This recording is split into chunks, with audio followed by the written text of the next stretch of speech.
రాజ్యాంగబద్ధమైన పదవుల్లో ఉన్న వ్యక్తులపై నోటికొచ్చినట్టు మాట్లాడడం సరికాదని ఏపీ శాసనసభ డిప్యూటీ స్పీకర్ రఘురామకృష్ణరాజు తీవ్రంగా మండిపడ్డారు. అలాగే కోర్టులు న్యాయమూర్తులపైన అనుచిత వ్యాఖ్యలు చేయడం ఆందోళనకరమని ఆయన అన్నారు. తనపై చేస్తున్న ఆరోపణలను ఖండిస్తూ దమ్ముంటే నిరూపించాలని సవాల్ విసిరారు. ఒక్కసారి ఎఫ్ఐఆర్ నమోదయ్యాక బాధితులకు న్యాయం చేయడం ప్రభుత్వ కనీస బాధ్యత కాదా అంటూ నిలదీశారు. ప్రభుత్వాన్ని విమర్శించడం తన ఉద్దేశం కాదని బాధతో మాట్లాడుతున్నానని అన్నారు. రాష్ట్రంలో శాంతి భద్రతలు కాపాడాలంటే కఠిన చర్యలు తప్పవని ఆయన స్పష్టం చేశారు.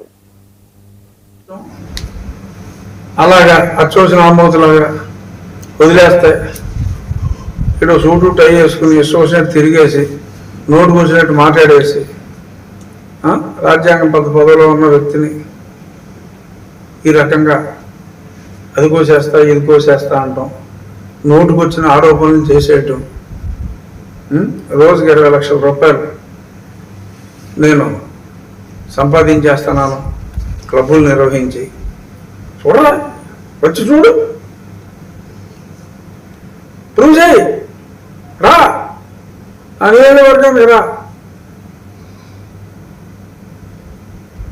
సరే, ఇవాళ అల్లూరి గారి జయంతి రోజు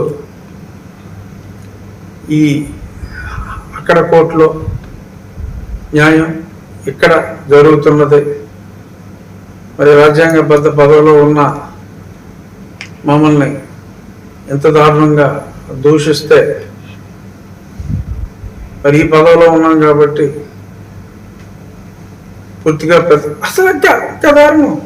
అసలు నేను కోర్టుల్ని జడ్జిల్ని మేనేజ్ చేస్తున్నాను, హైకోర్టు జడ్జిలను కూడా మాట్లాడాడు.